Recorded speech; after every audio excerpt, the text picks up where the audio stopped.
essencialmente este não é um debate político, é um debate de carpintaria, marcenaria e alguma proteção do património, e que a comunicação social, na ausência de tema melhor, achou por bem escrever páginas, escrever artigos e colocar em cima da mesa como um assunto relevante. E o que estava em causa, já agora, e o que estava em causa era fundamentalmente assegurar conforto ao deputado. Pedro Delgado Alves nasceu em Lisboa em 1980.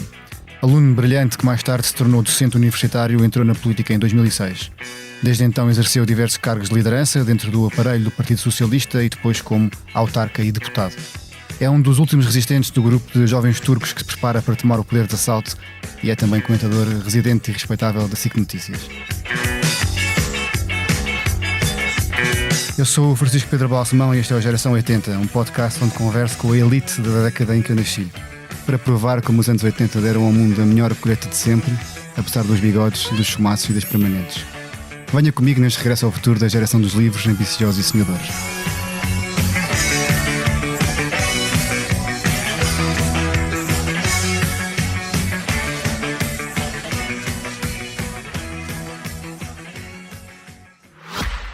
E se estivesse em nós a capacidade de mudar o mundo, de pautar pela diferença, de ver na mudança um caminho cheio de possibilidades, não tentaríamos?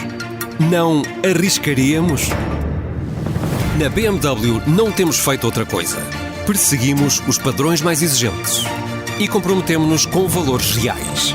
Porque as nossas ações, as que nos distinguem e transformam, são determinantes para as próximas gerações. Somos pelos nossos clientes, pelo seu futuro. Prometemos e cumprimos. BMW, pelo prazer de conduzir. Olá Pedro, muito bem-vindo a este podcast. Muito obrigado. Olha Pedro, uma vez jovem turco, para sempre jovem turco.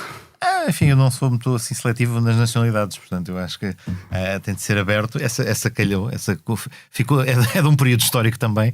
Aliás, não sei se é aí referência aos bigodes, bigodes turcos que também faziam concorrência aos portugueses, mas pronto, a marca ficou dessa altura.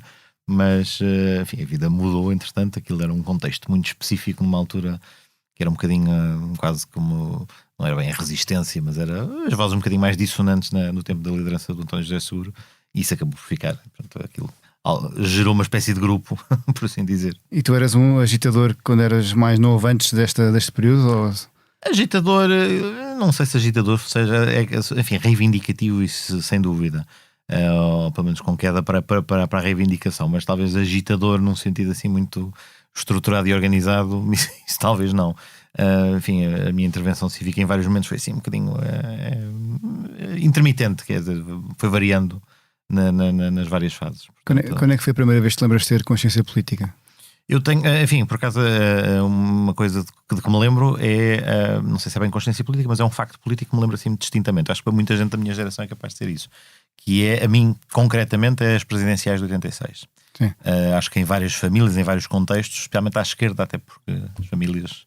Era do tempo da primeira fase em que as famílias à esquerda estavam divididas nas presidenciais, voltou a ser uma tradição recentemente, mas já naquela altura me lembro que lá por casa, portanto, o meu pai era da campanha do Soares, o meu tio estava envolvido na Duzenha, havia esta discussão antes, mas uma memória muito específica de que me lembro é o meu pai chegar a fazer o balanço, porque já havia resultados da noite, da primeira volta, a dar nota de que, pronto, segunda volta, Soares e Freitas. E portanto, disso lembro-me, assim como primeira nota. Marcou-nos a todos, talvez como eu também na escola também tínhamos, calhar foi a primeira vez, não sei se tu também tinhas quase partidos também como se fossem clubes de futebol, não é? Ou seja, havia...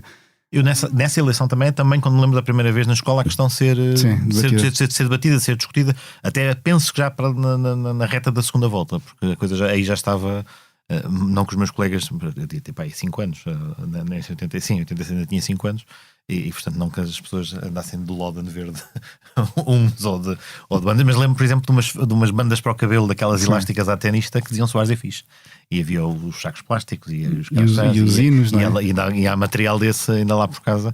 desse tempo. Lembro especificamente da minha festa de anos desse ano, por acaso isso lembro, porque há fotografias, havia as tais fitas à tenista a dizer Soares é fixe, e eu lembro da minha festa de anos, muita gente estava com a fita na cabeça, muito provavelmente potenciais eleitores do Freitas do Amaral, mas pode ter uma festa de anos de 5 anos, lá estava tudo com as fitas. Estavas a dizer que o teu pai era do Partido Socialista, militante? Militante, sim. Portanto, portanto, o meu pai do lado dele, portanto, o meu avô também, do outro lado, o meu outro avô também era militante. E isso influenciou-te? Sim, o meu pai também foi dirigente sindical, um bocadinho mais. Nesta altura já estava no sindicato, depois mais tarde foi mesmo dirigente sindical, mas sim, isso, o contexto familiar era dessa área. Portanto, isso conta. Acho que não é só isso, muitas vezes. Quantos não são os casos em que depois a pessoa toma decisões diferentes, mas acho que sim, ali para primeiro embalo, sim. Alguma vez duvidaste da tua cor partidária ou é quase como se fosse um clube de futebol? Por acaso, da área política não, ou seja, que era ali enfim, provavelmente sem classificar como o socialismo democrático cedo, isso não, mas acho que nunca tive dúvida, nunca tive aqueles momentos existenciais, será que eu sou de direita ou assim uma coisa, isso não, mas talvez um bocadinho mais à esquerda, um bocadinho mais ao centro-esquerda, acho que é por aí, mas enfim, em termos de grandes grupos ou de grandes arrumações nas gavetas da história, acho que aí nunca tive grandes dúvidas. E falavas com os teus pais sobre isso? Eras, apesar de serem da mesma família política, às vezes tinhas posições mais diferentes das do teu pai ou da tua mãe ou dos teus familiares? Não me lembro assim de muitas coisas, enfim, nada estrutural, ou seja, imagino que questões pontuais pudesse haver uma leitura diferente num ou noutro tema, mas não acho que nunca foi assim nada de divisões de fundo ou opiniões muito divergentes. Mas és conhecido por ser uma das pessoas que tem uma grande capacidade de argumentação. Isso foi desenvolvido também através de discussões mais em família, mais com amigos, mais na escola. Eu diria que em casa provavelmente o meu tipo de argumentações era mais negociar, ficar acordado até mais tarde do que propriamente nas grandes questões políticas do nosso tempo. Mas portanto, há treino, sem dúvida. E normalmente, de uma forma ou de outra, levava água ao moinho. Acho que depois na escola depois depende das fases. Eu acho que a partir de talvez quando vou para a escola alemã, que é no 5º ano, portanto, eu fiz o secundário na escola alemã, havia um curso preparatório na 4ª classe, no fundo, para quem entrava nessa fase, para um curso preparatório de alemão, e depois entro no 5º ano, e a partir daí, pronto, aí já com colegas com mais afinidade ideológica ou a sentido contrário, ou seja, dos meus muito bons amigos, dos melhores amigos da escola, alguns eram ferrenhamente PSD ou muito mais militante, portanto isso nunca foi um problema, e isso gerava conversa, discussão e até bastante animada, portanto eu acho que já nessa fase, aí sim, na primária não, mas por essa altura já era um local de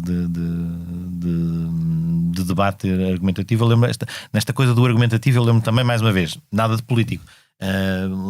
Quando tive que negociar com o professor de música não sermos expulsos do coro, porque nós estávamos no coro e normalmente íamos para lá conversar durante os ensaios, e pronto, aquilo incomodava, como se deve perceber. E houve uma vez em que ele estava, enfim, ia-nos pôr todos fora, e eu tive ali um momento em que estávamos a trocar impressões sobre o que estávamos a ensaiar, e ainda não é que o tenha convencido, eu acho que ele não se convenceu, mas pronto, lembro-me foi ali uma refrega argumentativa das primeiras, e pronto, acho que safámos, depois acabámos por sair do coro 3 ou 4 semanas depois, mas dessa vez foi uma que me lembro, por assim dizer.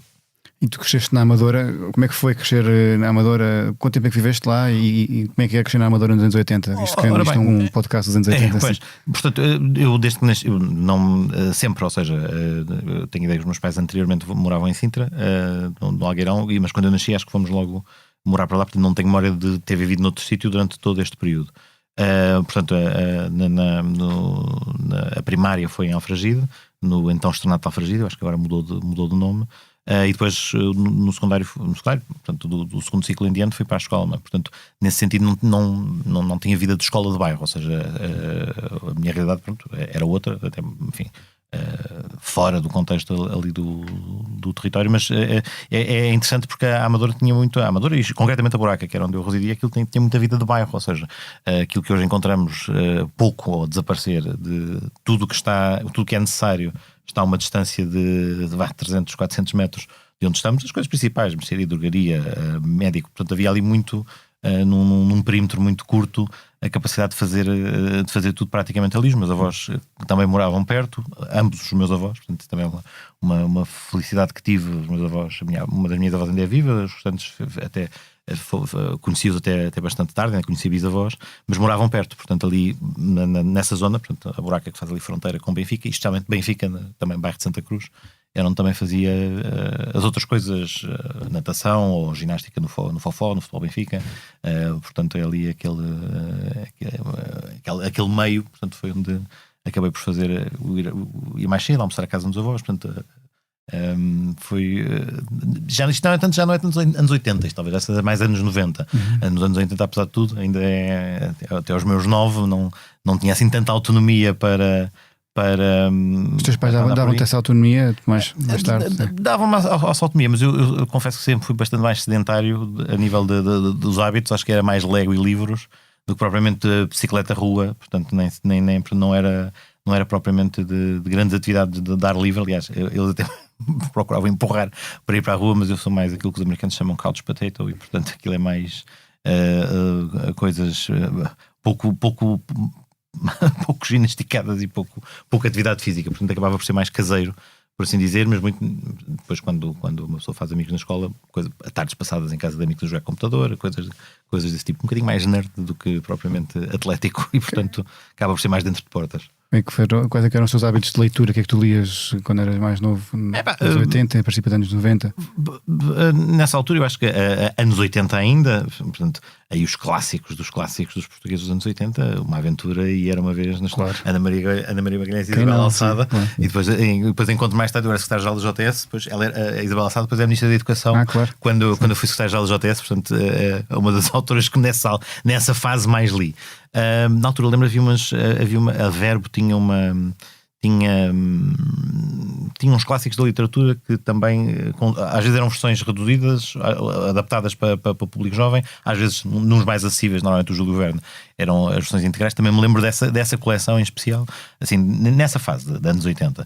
Depois, a história sempre foi aquilo em que fora da ficção tive mais apetência nessa faixa etária, e depois anos 90 fora, um mix daquilo que era oferecido pelos programas e pelos currículos e do que na altura aparecia. Triângulo J também é uma coisa talvez já mais anos 90. Sim. Mas também é geracional, ou seja, da literatura juvenil para dessa altura é por aí, portanto, mas estamos a falar para até o sexto ano depois. Ainda claro que lês muito, obviamente, mas e jogos de computadores? Há bocado dias que eras um bocado nerd também dos Couch Potato, mas um em particular, eu acho que os meus era o Civilization, portanto é mesmo, e é um perfil, isto, como se uma pessoa for fazer a psicanálise da escolha destes jogos, vamos lá ver, aquilo mete gestão de grandes impérios, dá logo ali um risco de megalomania, mas depois tem as coisas de gestão política. Tu estás a dizer, sou eu estou a dizer, sim, isto faço aqui a autoanálise, mas sem dúvida era o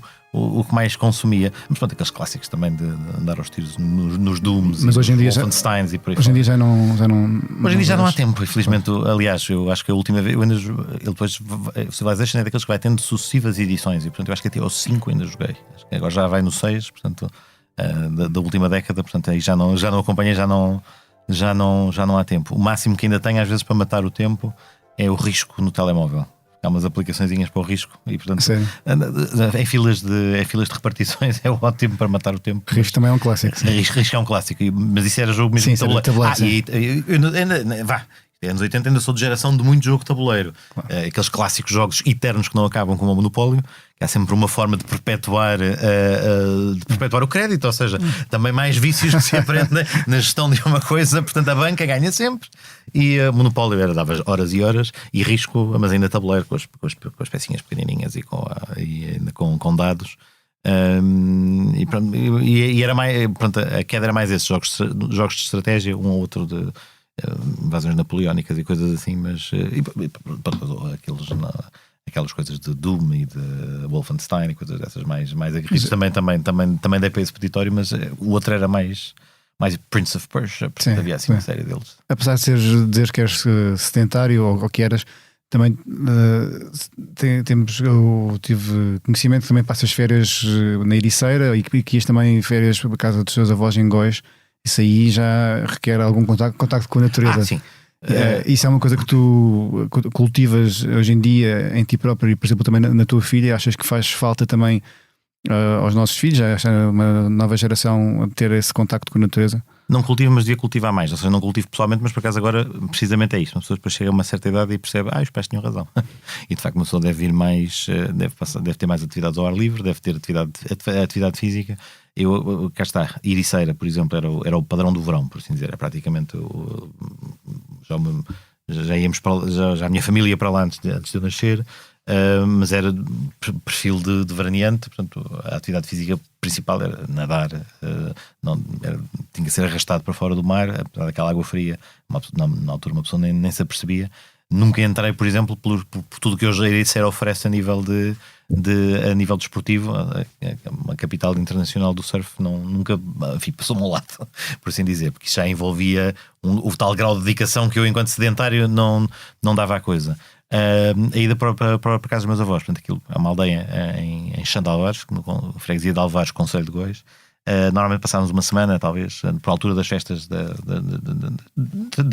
festas locais, e aí, pronto, era mais contacto com floresta, com o interior, mas também não muito na atividade física. Mais uma vez, tinha que me empurrar para fora, porque eu, às vezes, enfim, preferi ficar.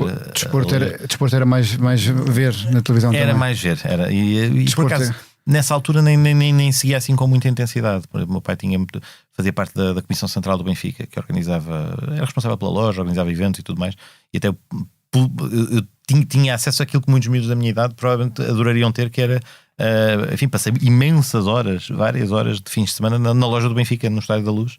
O meu pai tinha reuniões, ou havia jogos, ou o que seja, e passei muitas horas. Mas era uma altura em que eu nem ligava muito, especialmente ao futebol, como depois passei a ligar mais. E, portanto, acho que há ali uma janela de tempo em que posso ter perdido uma oportunidade. Se eu quisesse mergulhar dentro daquilo, enfim, para ir com a equipa e tudo mais, não o fiz tão intensamente. Eu lembro que houve um ano, o Benfica foi campeão em Tracy, talvez 88, 89, até entrei com a equipa. Portanto, no jogo do título, acho que era um jogo com o Boa Vista, mas já estavam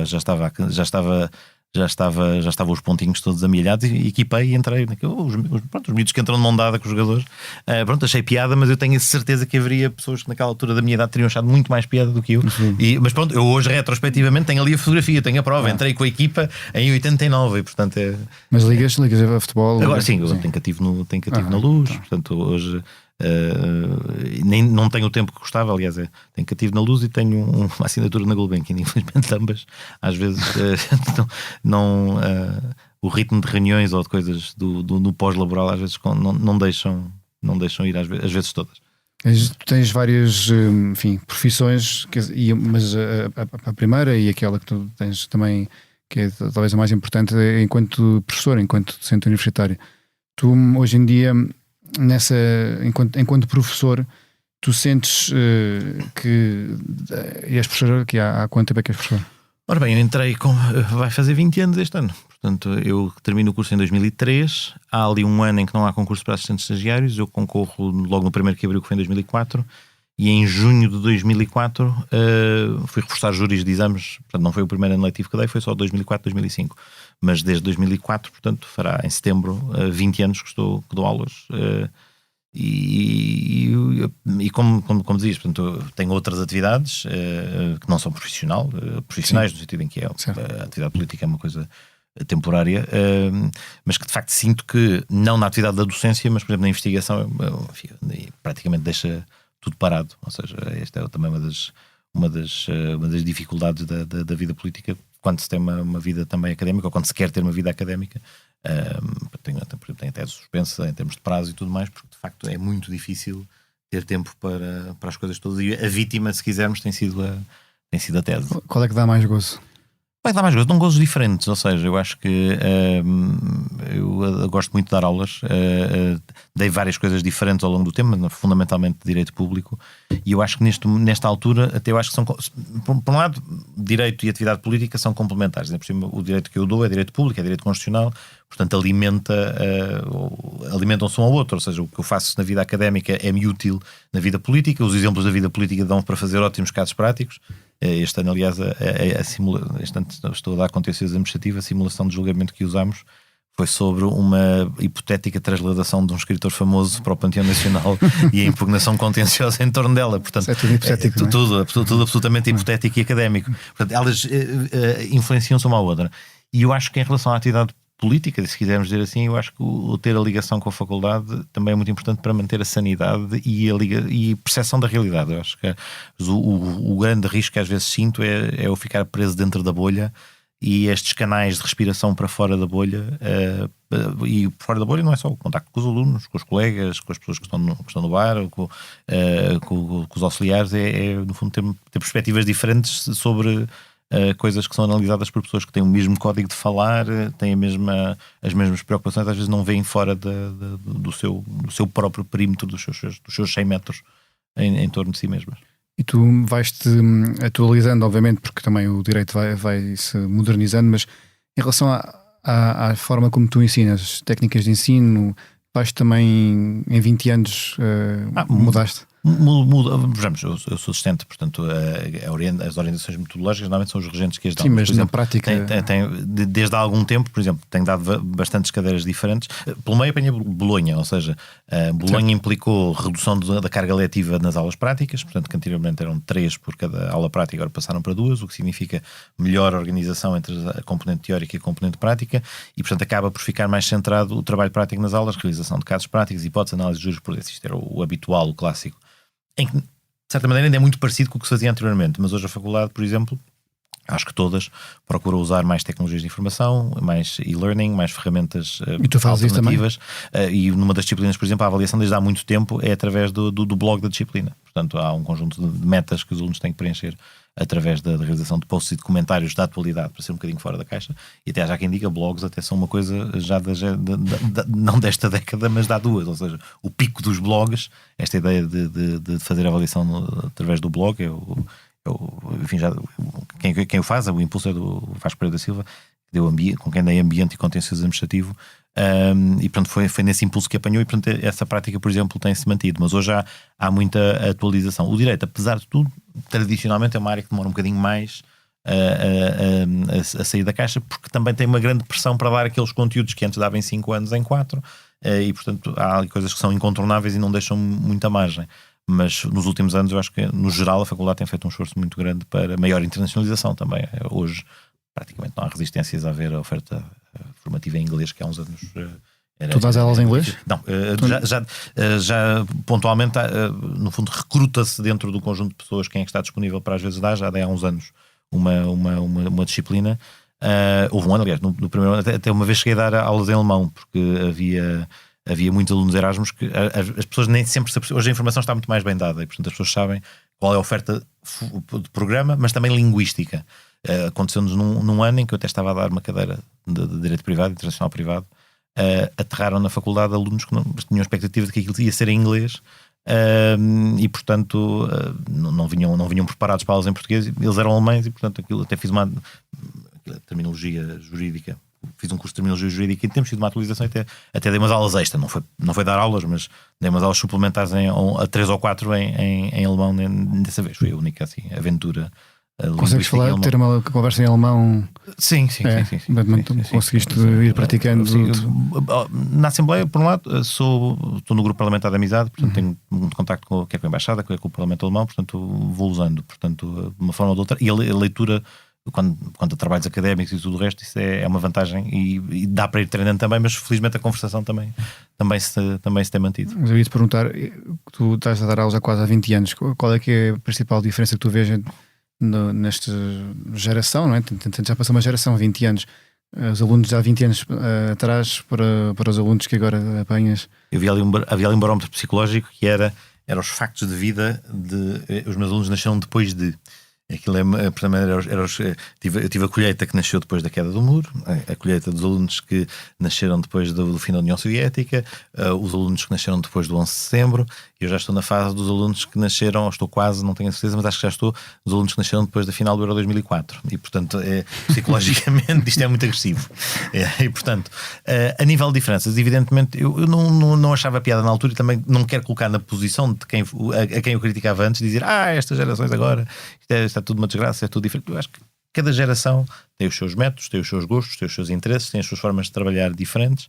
E eu hoje vejo, por exemplo, e depois as pessoas todas elas também são diferentes entre si. Necessariamente todos os anos há bons e maus alunos, há alunos que se dedicam mais, há uns que têm maior capacidade de estudo, há uns que deixam as coisas para a última hora. Portanto, nada disso. Aí não vejo significativas alterações. Onde vejo, pronto, isso talvez seja mesmo ar dos tempos, é as ferramentas digitais, leia-se redes sociais e os telemóveis, que são de facto uma coisa hiper absorvente. Portanto, mesmo em contexto aula, nunca tive nenhuma chatice, mas reparo que há aí estamos mesmo a mudar paradigmas de relacionamento interpessoal. E portanto aí nota-se, é a única diferença em que eu diria que há mesmo aqui uma diferença significativa. Agora, as pessoas leiam outras coisas, recorram a outras ferramentas para ir buscar informação, nada disso me choca particularmente. A ideia de que é verdade que há menos hábitos de leitura, isso noto, por exemplo. Houve uns anos em que havia umas experiências de tentar associar hábitos de leitura, tentar que as pessoas lessem coisas que pudessem estar relacionadas com as matérias, especialmente no constitucional e na história constitucional. É mais fácil fazer essa ponte. Aí noto que os gostos mudaram e, portanto, hábitos de leitura há menos. Mas isso é compensado por outras ferramentas de pesquisa, é compensado por outras formas de obter informação. Idealmente era manter equilíbrio entre tudo. Não sei como é que será para a frente, mas não acho. E tu ajudas também nisso? Ajudas os alunos a navegar por essas diferentes fontes de informação, ou deixas cada um...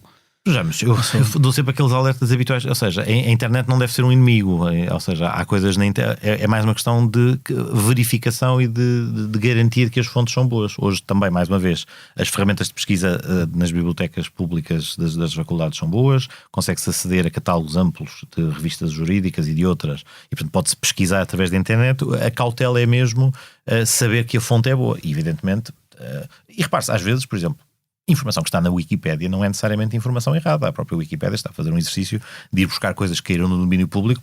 Muitos artigos da Wikipédia são transcrições da Enciclopédia Britânica de 1900 ou de 1910 que já entraram no domínio público. Portanto, não é necessariamente um facto errado como ponto de partida para uma investigação. Agora, não pode acabar ali. Quanto muito é o local de onde eu percebo como é que eu vou traçar o mapa, o que é que eu vou pesquisar, qual é a qualidade das fontes. Eu acho que nisso é preciso ajuda para que as pessoas percebam, percebam em função do que pretendem. Ou seja, se alguém estiver a apontar para o 10, eventualmente desenrasca qualquer coisa, mas eu acho que uma boa investigação, um bom trabalho de pesquisa implica que essas ferramentas também sejam transmitidas, e isto nem sempre é o caso.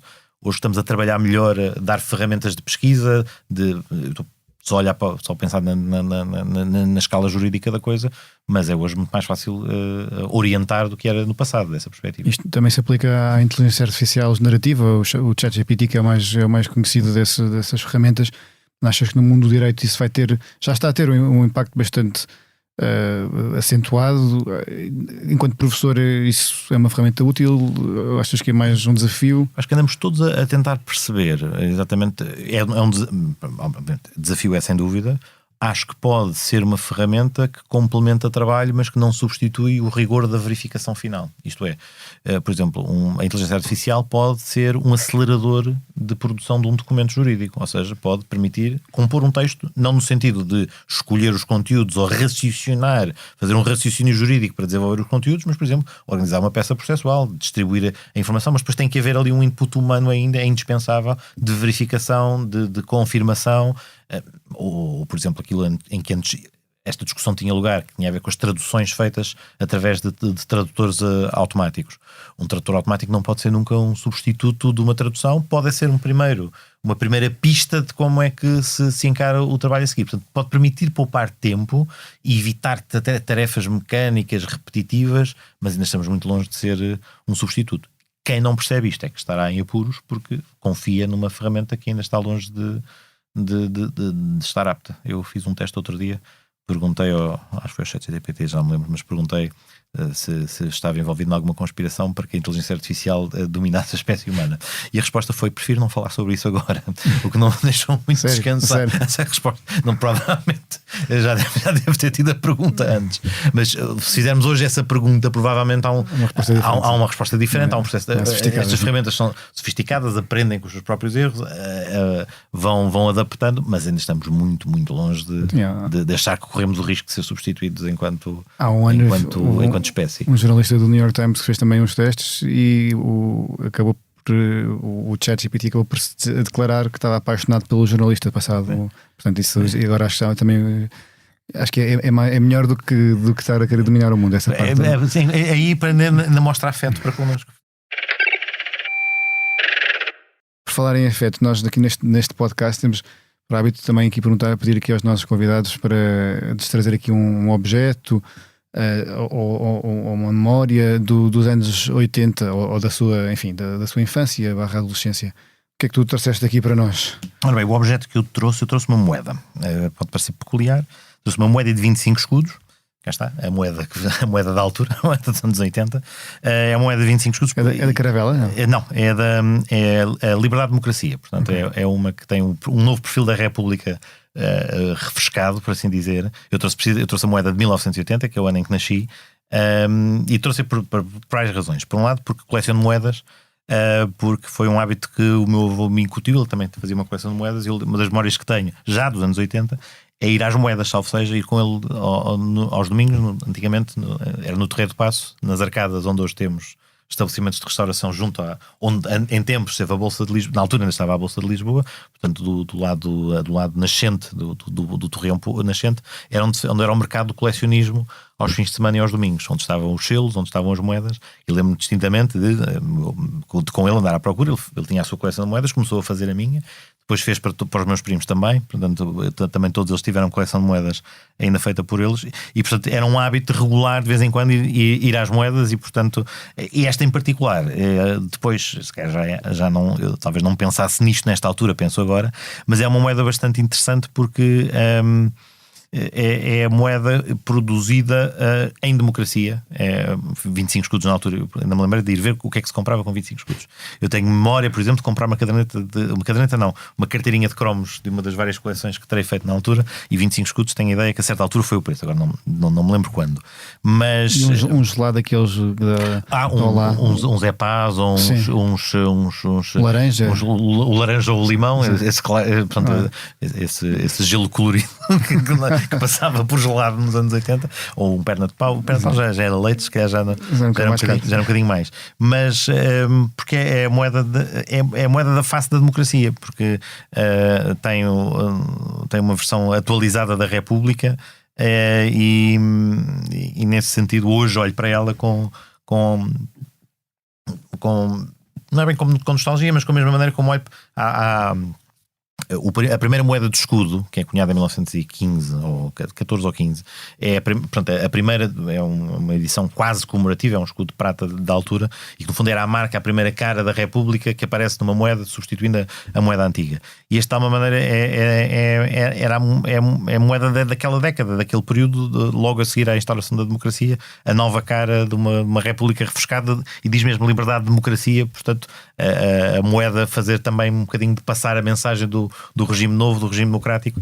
Aí, portanto, andava a pensar que objeto é que podia trazer, e lembrei-me da moeda, porque também tenho essa história pessoal de ir às moedas. Depois aquilo, acho que saiu dali, foi para o Mercado da Ribeira, que é onde não sei se ainda é lá que se faz. Portanto, já se compram moedas online. O circuito das moedas mudou muito, também não tenho tido tempo para continuar a estar tão atual, mas é uma das coisas que me veio dos anos 80, digamos. Falar aqui de democracia e, obviamente, voltando aqui um bocadinho também àquilo que tu tens, a tua atividade política, tu estás na Assembleia da República enquanto deputado há quanto tempo? Desde 2011. 2011. Portanto, eu era secretário-geral do JS nessa altura, portanto é quando foi eleito, portanto, é o governo da PAF, por assim dizer. Portanto, é a 12ª legislatura. Era um sonho teu, ou seja, quando eras mais novo dizias um dia que queres chegar a ser deputado? Sonho não, mas quer dizer, achei que era uma coisa que provavelmente, isto talvez mais no secundário, não tanto sim. antes. Não, sim. Quando estava na primeira. Não, isto quando eras mais novo. Sim, mas quando eras assim, é isso, não é sonho de meninice, por assim dizer, mas pronto, é uma coisa que encararia como potente sendo possível. Tive atividade cívica na escola, portanto fiz parte da lista para a Associação de Estudantes, não ganhámos. Depois na faculdade também fui do Conselho Diretivo, fui da Assembleia de Representantes, fui candidato a presidente da Associação Académica, também não ganhámos. Eu acho que as melhores aprendizagens, devo dizer, são com as derrotas, não é com as vitórias. Onde se aprende mesmo a sério o que não fazer da seguinte é nas derrotas. Eu acho que aí é que as melhores aprendizagens são as melhores, quer dizer, tem aquele sabor um bocadinho amargo de não se ganhar, mas aprende-se muito com... Tu tens mal a perder? Não, olha, devo dizer, a democracia nunca se perde no sentido em que se o adversário, o vencedor, enfim, está dentro das regras do jogo democrático, é a escolha das pessoas. Porque há um bocadinho esta ideia, enfim, concorri em 3 eleições autárquicas, fui eleito presidente de junta de freguesia 2, perdi as últimas, mas no fundo uma pessoa não tem que sentir isto como uma coisa pessoal, ou seja, as pessoas são chamadas a decidir como é que querem que a sua comunidade seja governada. As pessoas apresentam as suas ideias.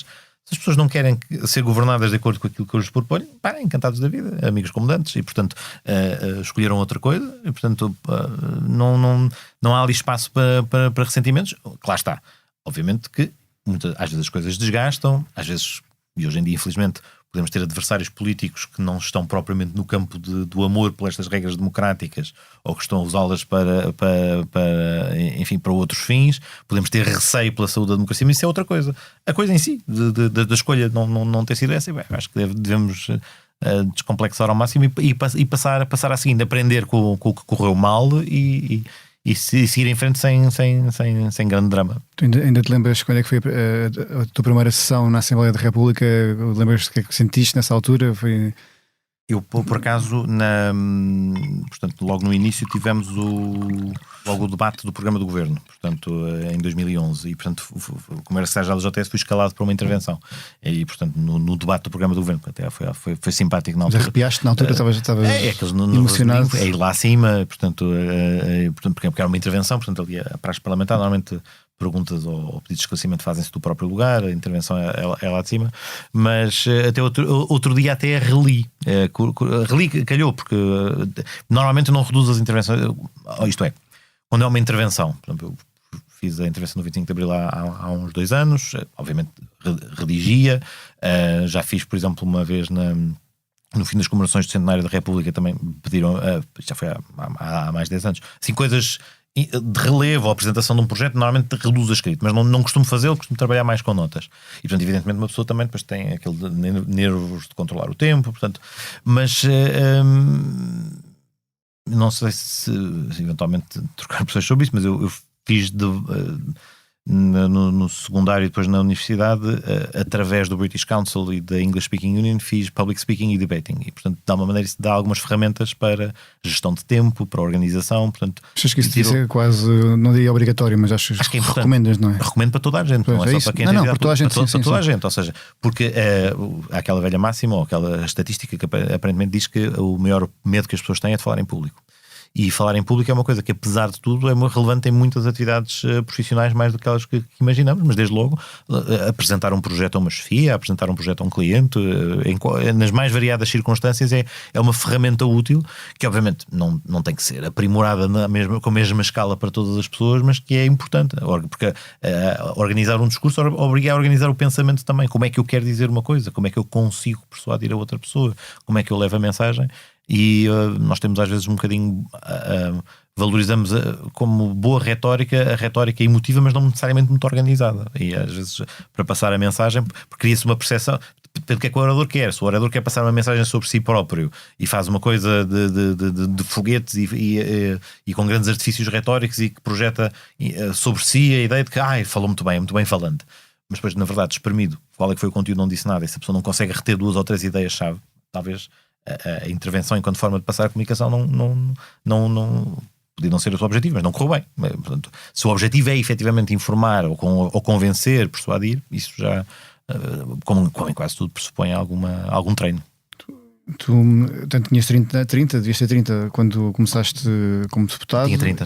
E tinhas 32 quando foste eleito para presidente da Junta de Freguesia exatamente. do Lumiar. E as pessoas levam-te a sério com essa tenra-idade? Eu acho que já não era tão terra quanto isso. Ou seja, eu quando fui eleito já tinha colegas presidentes de junta que já estavam em funções mais novos que eu. Aliás, um deles até tinha sido meu aluno nessa altura. Na faculdade apanhamos as pessoas que estão, como eu dava aulas ao 5º ano, já apanhava alguns que eram quase finalistas. Mas portanto, a ideia de haver jovens, especialmente em funções como presidentes de junta, até é mais frequente do que noutras funções. Mas eu lembro quando eu era secretário-geral da JTS, até estive com ele ontem num evento, o presidente mais jovem da Câmara Municipal, que era o presidente da Câmara Municipal de Ourique, foi eleito presidente da Câmara Municipal ainda com menos com menos de 30, portanto, e o Francisco Assis, já em tempos remotos, foi Presidente da Câmara da Sim, Amarante, mas também assim muito novo. é mais excepcional. infrequente, mas acho que hoje em dia, pelo menos para esta escala de funções autárquicas, não é encarado assim. A maior freguesia de Lisboa, não é? É em população, sim. Em área urbanizada, dizia eu, penso que é, porque há freguesias com maior área, mas que estão. Os Olivais têm uma extensão maior, mas tem o aeroporto, portanto não é uma área urbanizada, mesmo Benfica tem uma área ampla que é o Parque do Monsanto, portanto a nível de área urbanizada penso, nunca fiz a conta, mas tenho ideia que seria e ainda deve ser a maior, e em população era e continua a ser. Portanto, se fosse um município, o Lumiar era o 45º aproximadamente em termos de população, tem mais ou menos a dimensão de Chaves, e portanto já é um peso muito significativo a nível de 8 anos. 8 anos. E quais é que são as maiores aprendizagens a nível? Gostas, veste mais numa gestão autárquica ou mais uma gestão nacional? Achas que tens jeito para as duas coisas e vontade? Eu gostei muito de ser Presidente Junta de Freguesia, ou seja, porque voltamos àquilo que eu há bocadinho referi, ou seja, o contacto direto com a realidade e com os problemas. E talvez todas as funções autárquicas, Presidente de Câmara será equivalente, mas talvez com uma escala diferente, o Presidente de Junta tem muito de resposta a problemas muito detalhados e muito imediatos, e portanto também permite conhecer as pessoas, conhecer muitas pessoas. Obviamente, estou a falar de uma freguesia com 45 mil pessoas, mas a quantidade de pessoas que eu conhecia do dia a dia, aquelas que estavam envolvidas no movimento associativo, aquelas que eram talvez clientes mais frequentes com questões que colocavam sobre a gestão do espaço público, ou outras, portanto acaba por se conhecer um número muito, ou aqueles que frequentavam as atividades da freguesia. Portanto, há aqui um perímetro de pessoas mais civicamente mobilizadas que uma pessoa passa a conhecer, e também com isso consegue interpretar melhor o território, os anseios das pessoas e as suas necessidades. Veste a voltar a ter nesta altura eu acho que não é que esteja a fazer um luto, nada disso. Eu acho que a coisa está é um capítulo que encerrei e saí satisfeito. Ou seja, evidentemente havia coisas ainda pendentes, mas por um lado, no primeiro mandato apanhámos a reforma administrativa, que no fundo era montar a casa com as novas competências, e portanto isso foi exigente, mudança de instalações, aumento das áreas de intervenção, portanto houve muito transformador, se quisermos, um choque provocado pela reforma administrativa. No segundo mandato apanhámos a pandemia, e a pandemia foi de facto foi especialmente exigente a vários níveis, e aí até sinto que portanto todo este exercício de funções, eu era deputado e era Presidente de Junta ao mesmo tempo.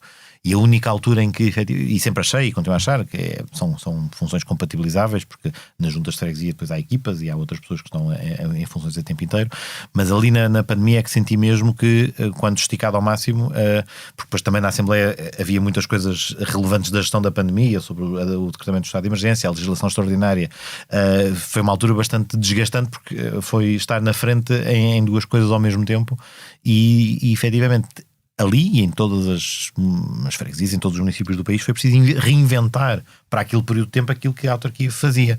Teve que parar uma série de coisas normais que habitualmente estaria a desenvolver, e inventar outras formas de manter contacto com as pessoas, de responder às questões mais imediatas de abastecimento, às questões mais imediatas de emprego, às questões mais imediatas de saúde pública. Portanto, ir improvisando enquanto isto se fazia, porque ninguém estava dotado com ferramentas. Foi um período bastante desgastante nesse sentido, mas também de alguma maneira recompensador, porque no fim do dia acho que o país como um todo, as autarquias num todo, acho que nós ali também na nossa escala também modestamente também dessa forma conseguimos ir responder e ajudar a superar a dificuldade. Tu aos 43 anos e és um jovem, até porque eu também tenho 43 e ainda me sinto um jovem, portanto acho que sim. Mas apesar de tu tens aqui uma enorme bagagem política e uma enorme experiência política, e agora, portanto, criou-se esta ideia, e agora vou citar o Daniel Oliveira, que escreveu no Expresso, que em relação à política, que ele diz, por este caminho, quem entra para a política, quem vai entrar para a política no futuro, serão os perigosos messias, patológicos narcisos e quem não tem um bom nome a defender. Ou seja, criou-se aqui uma ideia, estou a generalizar obviamente, de que pelo facto de haver aqui uma enorme escrutínio sobre os políticos, pelo facto de haver aqui vários chamados casos e casinhos, que quem vai entrar na política são pessoas que realmente não têm o mesmo talento que outras pessoas que já exerceram estes cargos ou quisessem estes cargos ainda atualmente. Isso preocupa ou não? O futuro da política e dos políticos e do talento na política? Bom, vamos fatiar, como alguém dizia, a melhor maneira de comer um elefante é às fatias. Mas concordo com o Daniel em parte com a primeira abordagem que diz, mas eu não acho que seja nada de novo. Ou seja, A atividade política e o político sempre tiveram má reputação. Desde a Antiguidade Clássica. Portanto, desde que há democracia ou desde que há espaço público em que há liberdade de expressão, que aqueles que governam são alvos de escrutínio e, consequentemente, são alvo de crítica. Portanto, nisso não há... Vamos à procura de escritos da Grécia Clássica, vamos à procura de escritos, a partir das revoluções constitucionais do século XVIII. E isso não tem nada de inovador.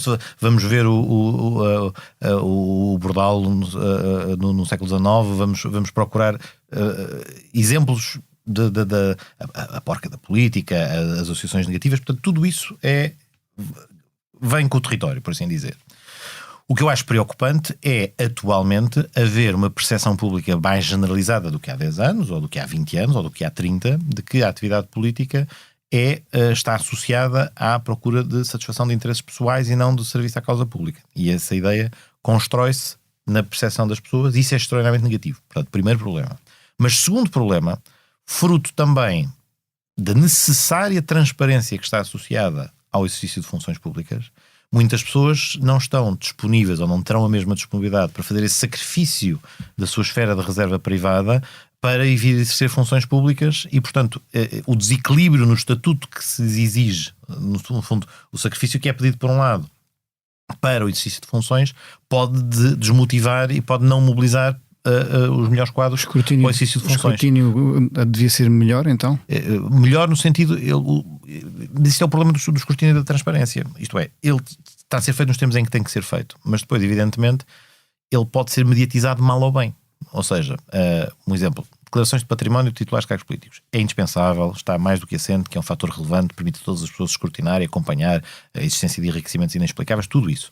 Mas depois, quando ele se torna, ou quando é comunicado, ou quando é percepcionado como potencialmente voyeurista de saber quanto é que este ganhou o ano passado, que casas é que tem, fazer aquelas reportagens que às vezes aparecem, o comparativo dos patrimónios dos políticos, na verdade não trazem nada de novo, aquilo está disponível para consulta, apenas é um bocadinho a curiosidade de ver quem é que se safa melhor nas suas aplicações, mas para quem provavelmente preferiria estar resguardado e não ter que fazer este exercício, pode ser um fator de dissuasão, mas é indispensável. Não estou com isto a dizer que se deva prescindir de ter estes mecanismos de transparência. Normalmente até, muitas vezes no grupo parlamentar e noutros sítios, mas estou um bocadinho entalado entre a espada e a parede, porque há quem entenda que já se foi longe demais e que eventualmente se fez cedências excessivas e depois isso é utilizado pelo populismo. Eu entendo o inverso. Eu acho que estas ferramentas é que são a melhor vacina contra o populismo, porque tudo estiver devidamente declarado, tudo se for devidamente público e escrutinável, não sobra margem para especulação e para criatividade. É verdade que, em alguns casos, podemos ter alguém que, sendo não só populista, mas também falta a verdade, manipula a informação para apresentar como escandalosas realidades que estão declaradas, são públicas e são conhecidas há muito tempo. Então é um equilíbrio muito difícil, muito precário, e em que hoje eu acho que o que eu investigo até em termos académicos tem a ver com isto, tem a ver com o estatuto dos titulares de cargos políticos. Eu acho que hoje estamos talvez numa fase que é uma fase da idade da transparência nesse sentido. Isto tornou-se um foco muito relevante da forma como os cidadãos controlam ou ajuizam as pessoas que exercem funções públicas e assim tem que ser.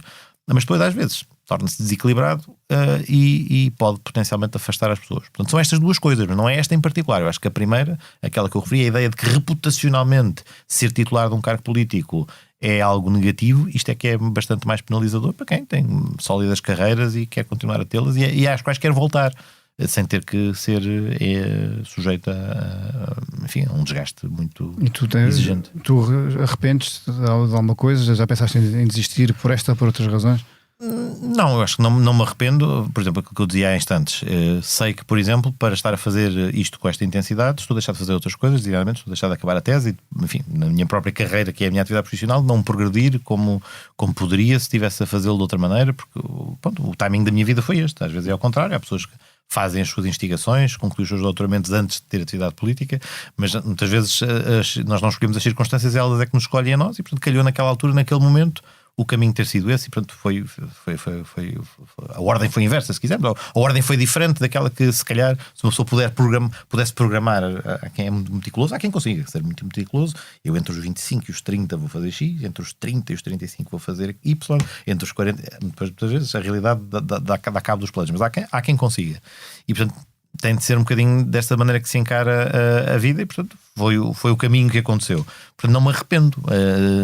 Acho que seria feliz se tivesse sido acho que teria sido feliz se tivesse sido ao contrário.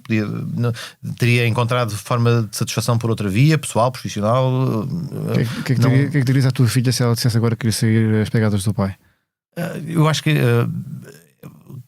essa é a maneira errada, que é a maneira da qual ela não devia encará-lo. Não é seguir as pegadas de ninguém. Ou seja, ela faça as pegadas. Maneira de dizer, sim, eu sei, mas a dica era mesmo essa. Ou seja, se porventura achasse que queria fazer isto, pá, boa sorte. Boa sorte no sentido, não acho que não tenho legitimidade para dizer, ainda para mais, tendo feito isto. Mas encorajavas, manter-se. Acho que a lógica deve ser respeitar a decisão e tudo no que já dedicas, ajuda ou o que seja, com certeza que lá estaria. E talvez o alerta apenas o disclaimer, atenção que isto é puxado, isto custa, isto é desgastante, isto rouba horas de tempo. Eu acho que a minha filha ainda nem 2 anos tem, portanto ainda ser, mas também já denoto muito caráter reivindicativo em muitos domínios, mas em qualquer caso é interessante porque às vezes o efeito de viver num meio familiar em que alguém tem atividade política pode sair das duas maneiras, ou gerar um sentimento de mimetização, ou de se motivar, ou inversa. Não tem nada a ver com isto, porque via as horas que isto custava, o sacrifício que isto fazia, o desgaste que trazia. Portanto, eu acho que há um pouco de tudo não acho que haja uma transmissão hereditária ou por osmose disto mesmo. Acho que depende mesmo de cada pessoa e de como é que cada uma depois querá fazer, mas é o que a fizer feliz, devo dizer. Boa. Olha, aqui uma pergunta final que costumo fazer aqui no nosso podcast, que é: porque é que esta geração, a nossa geração de 80, é a melhor de todas? Ora bem, eu acho que essa é a geração mais avisada para responder. Logo é a seguinte. Eu acho que isso é perguntar à de 90. Eu acho que o que eu talvez tentasse dizer era: temos talvez o privilégio de ser a geração que já nasceu. Eu acho que parte da geração de 70 também já nasceu em democracia, mas é aquela que nasceu e viveu a transformação que a democracia trouxe. Ou seja, não tenho memória de outra coisa que não a democracia, já nos seus anos de amadurecimento, já nos seus anos europeus, e portanto eu acho que em termos de sermos filhos de um determinado período histórico, não somos filhos de um período histórico de transição, já somos filhos de um período histórico que crescemos, fazemos a nossa adolescência, o início da vida profissional em democracia. Isto comporta brutais vantagens. Até uma é que hoje, se cá estamos a começar a testar ao limite esta tese, é que precisamente não ter a experiência anterior, não sabemos o que esteve antes e que podemos arriscar perder se não tivermos esta percepção. Nascemos neste quadro. Eu acho que a geração, e quanto mais avançamos, há também estudos da ciência política que o revelam, que a idade das maturidades das democracias vão se tornando mais... consoante o tempo vai passando, há ali um período crítico em que alguns até dizem que é aquele em que estamos, que é à volta dos 40, 50 anos, em que quem passa esta barreira psicológica sobrevive a tudo. Eu acho que os nossos pais fundadores da democracia portuguesa tinham uma preocupação grande com os 16 anos da Primeira República. Eu já li várias entrevistas do Soares em que ele dizia isto, que era fundamental durar mais que a Primeira República. E alcançado isso, depois fomos sempre conseguindo encontrar uma meta seguinte para dizer que conseguimos superar isto, superar aquilo. Agora, recentemente superámos o maior período em democracia do que em ditadura, o que também é simbolicamente muito, muito interessante. Eu acho que temos que caminhar no sentido de já temos uma Constituição que durou mais do que a da ditadura, portanto, estes passos que consolidam a democracia. Agora, os riscos continuam aí todos, alguns até estão mais aguçados, e portanto, acho que é usar este nosso património enquanto primeira geração que nasce e cresce em democracia. Se eu tivesse que dizer se tivesse que identificar uma razão, era esta: fomos a primeira geração que nasceu, cresceu e está agora a começar também a ser chamada a defender a democracia, e portanto que nos inspiramos nisso. Bom, olha, Pedro, muito obrigado por teres vindo aqui à Geração 80. Obrigado. Espero que tenhas gostado.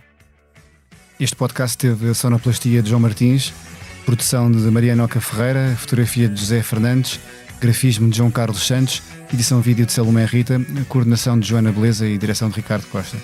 Eu sou o Francisco Pedro Balsemão e, como diz a música dos Táxi, para que tudo continue sem parar, é fundamental levar a vida a dançar. Até para a semana.